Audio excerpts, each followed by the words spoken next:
ஒரு மழைக்கால இரவு. வெளியே மின்னல்கள் சூறையாடின. இடியுறல்கள் வீடு முழுவதும் நடுங்க வைத்தன. அருண் தன் அறைக்குள் ஒளியை அணைத்து கட்டிலில் படுத்திருந்தான். அவனது கண்கள் இருளில் மிதந்தன. அப்போதுதான் மிக மெல்லிய அந்த சலசலப்பு அவன் காதில் விழுந்தது. சத்தம் மிக அருகில் கேட்டது.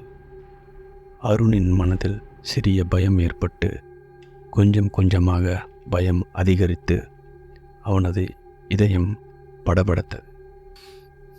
அவன் தன் கண்களை இறுக மூடிக்கொண்டான். ஆனால் சத்தம் அதிகரித்து கொண்டே இருந்தது. அந்த சத்தம் அவனை நோக்கி வருவதாக அவன் உணர்ந்தான். அருண் தன் கையை நீட்டி விளக்கை ஒளிரச் செய்தான். பிறகு மெதுவாக அறை முழுவதும் நோட்டமிட்டான். அறையில் எதுவும் இல்லை. மீண்டும் நிம்மதியாக வந்து படுத்தான். மீண்டும் எதையோ இழுப்பது போன்ற சத்தம் தெளிவாக கேட்டது.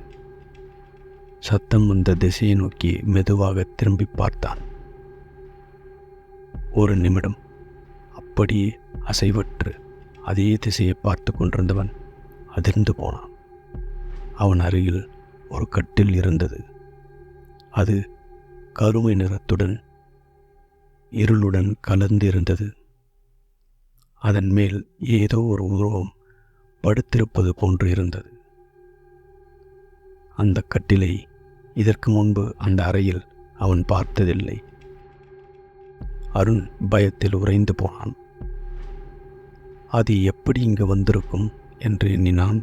ஒருவேளை பிரம்மையோ என்று நினைத்து அவன் தன் கண்களை தேய்த்து கொண்டு மீண்டும் பார்த்தான். அந்த கருப்பு கட்டில் இன்னும் அங்குதான் இருந்தது. கட்டில் மெதுவாக அருணின் படுக்கையை நோக்கி நகர்ந்தது. அருண் தன் முழு தைரியத்துடன் எழுந்து சென்று என்னவென்று பார்த்து விடுவது என்று முடிவு செய்து அந்த கட்டிலை நோக்கி போனான். குனிந்து அந்த கட்டிலை தொடப்போனவன் ஆனால் அது நகர்ந்து சென்று அவன் தொடுதலை தவிர்த்தது. அருண் மேலும் முயன்றான். ஆனால் கட்டில் அவனது கையை தவிர்த்து கொண்டே இருந்தது. ஒரு கட்டத்தில் அந்த கட்டில் ஒரு குலுக்கு குலுக்கி அதிர்ந்து நின்றது. அருண் இமைக்காமல் அந்த கட்டிலையே பார்த்து கொண்டிருந்தான். அதிர்ந்து நின்ற கட்டிலிலிருந்து ஒரு கோரமான கரிய உருவம் அவனை நோக்கி மெதுவாக வந்தது. அருணின் சமீபம் வந்தவுடன் அருண் பயத்தில் கத்தியபடி தன் அறையை விட்டு வெளியே ஓடினான்.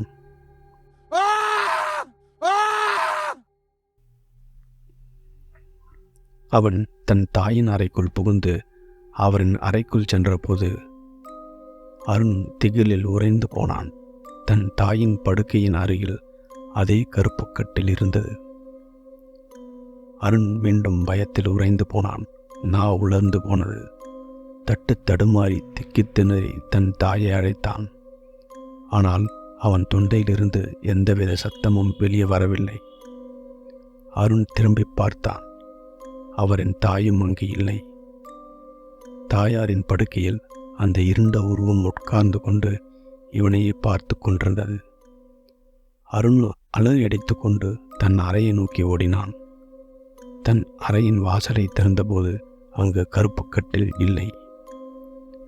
அருண் தன்னை ஆசுவாசப்படுத்திக் கொண்டு தன் கட்டில் மேல் உட்கார்ந்தான். அதே பீதியுடன் மெதுவாக திரும்பி பார்த்தான்.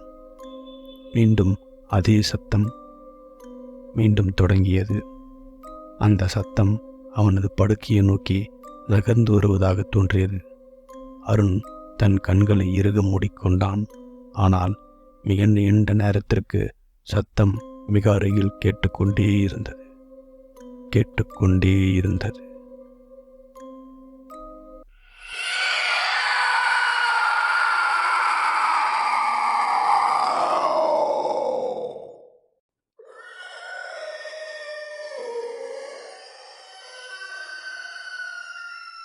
Subscribe now and press the bell icon.